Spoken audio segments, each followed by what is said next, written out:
ओम नमो भगवते वासुदेवाय। कार्तिक मास महात्म्य 8वां अध्याय। नारद जी बोले, अब मैं कार्तिक व्रत के उद्यापन का वर्णन करता हूँ, जो सब पापों का नाश करने वाला है। व्रत का पालन करने वाला मनुष्य कार्तिक शुक्ल चतुर्दशी को व्रत की पूर्ति और भगवान विष्णु की प्रीति के लिए उद्यापन करे।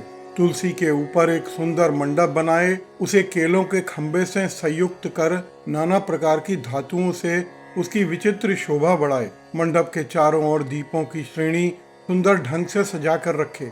उस मंडप में सुंदर बंधनवारों से सुशोभित 4 दरवाजे बनवाएं और उन्हें फूलों से तथा चंवर से सुसज्जित करें। द्वारों पर पृथक पृथक मिट्टी के द्वारपाल बनाकर उनकी पूजा करें। उनके नाम इस प्रकार हैं: जय, विजय, चंड, प्रचंड, नंद, सुनंद, कुमुद और कुमुदाक्ष। उन्हें चारों दरवाजों पर 2-2 के क्रम पर स्थापित कर भक्ति पूर्वक पूजन करें। तुलसी की जड़ के समीप 4 रंगों से सुशोभित सर्वतोभद्र मंडल बनाएं और उसके ऊपर पूर्ण पत्र तथा पंच रत्न से संयुक्त कलश की स्थापना करें। कलश के ऊपर शंख, चक्र, गदाधारी भगवान विष्णु का पूजन करें।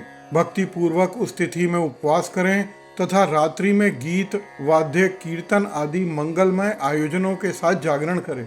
जो भगवान विष्णु के लिए जागरण करते समय भक्ति पूर्वक भगवत संबंधी पदों का गान करते हैं, वह सैकड़ों जन्म की पाप राशि से मुक्त हो जाते हैं। जो मनुष्य भगवान के निमित्त जागरण करके रात्रि भर भगवान का कीर्तन करते हैं, उनको असंख्य गौदान का फल मिलता है। जो मनुष्य भगवान की मूर्ति के सामने नृत्य गान करते हैं, उनके अनेकों जन्म के एकत्रित पाप नष्ट हो जाते हैं। जो भगवान के सम्मुख बैठकर कीर्तन करते हैं और बंसुरी आदि बजाकर भगवत भक्तों को प्रसन्न करते हैं तथा भक्ति से रात्रि भर जागरण करते हैं, उनको करोड़ों तीर्थों का फल मिलता है। इसके बाद पूर्णमासी में एक सपत्नीक ब्राह्मण को निमंत्रित करें। प्रातःकाल स्नान और देव पूजन करके वेदी पर अग्नि की स्थापना करें और भगवान की प्रीति के लिए तिल और खीर की आहुति दें।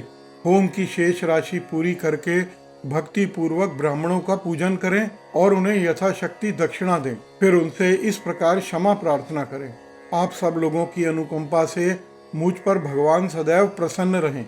इस व्रत को करने से मेरे 7 जन्मों के किए हुए पाप नष्ट हो जाएं और मेरी संतान चिरंजीवी हो। इस पूजा के बाद मेरी सभी मनोकामनाएं पूर्ण हो। मेरी मृत्यु के पश्चात मुझे अतिशय दुर्लभ विष्णु लोक की प्राप्ति हो। पूजा की समस्त वस्तुओं के साथ गाय भी गुरु को दान में दें। उसके पश्चात घर वालों और मित्रों के साथ स्वयं भोजन करें। भगवान द्वादशी तिथि को शयन से उठें, त्रयोदशी को देवताओं से मिलें और चतुर्दशी को सबने उनका दर्शन एवं पूजन किया, इसलिए उस तिथि में भगवान की पूजा करनी चाहिए। गुरु की आज्ञा से भगवान विष्णु की सुवर्णमयी प्रतिमा का पूजन करें। इस पूर्णिमा को पुष्कर तीर्थ की यात्रा श्रेष्ठ मानी जाती है। कार्तिक मास में इस विधि का पालन करना चाहिए। जो इस प्रकार कार्तिक के व्रत का पालन करते हैं, वह धन्य और पूजनीय हैं। उन्हें उत्तम फल की प्राप्ति होती है।